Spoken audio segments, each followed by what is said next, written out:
And now we return to our series introducing some of the new generation of politicians. In this month of remembrance, we meet a DUP MLA who got involved in politics following the death of her husband in action in Afghanistan. I am an army wife, now an army widow, and I'm a working mother of two very gorgeous daughters. I think the catalyst for where I am today was the death of my husband in Sangin on the 13th of August 2009.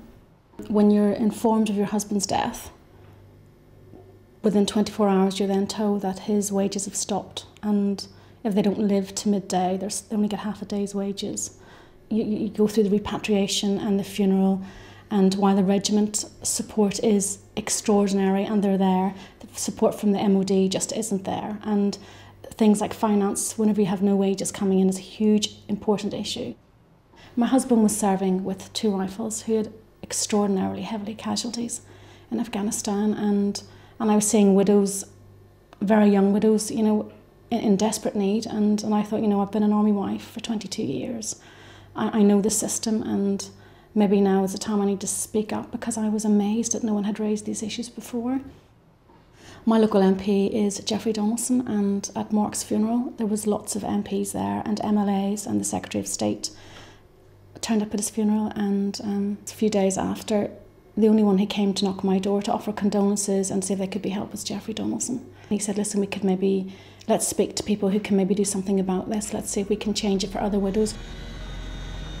I don't believe we will ever completely solve all the problems in Afghanistan, and I don't even know if it's our job to try and solve all their problems, but I do know that while the guys and the women are out there, it's up to us to support them. When I returned back home to Northern Ireland in 2002 after spending 17 years in Germany and in England, I, being very political, looked at the political parties and thought, right, I'm back home now, who am I going to vote for?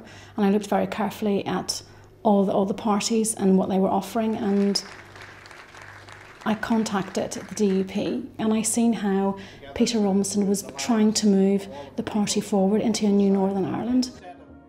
We spent 5 weeks before the election canvassing, and a lot of it in our area was education.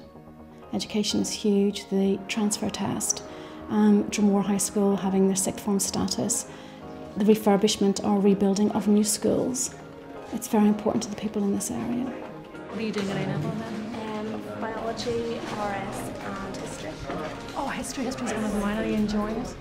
A success for me would be the education system being child-led. Lots of people still want a transfer test, and children shouldn't be penalised because they're academic, but we need to look at the best way forward.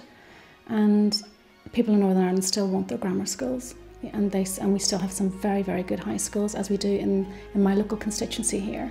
So we just need to see how we can sort out the academic transfer test, where it meets the needs of the children.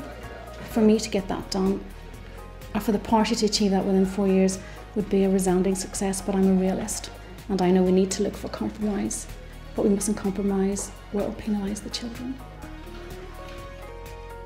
Brenda Hale in conversation with Julie.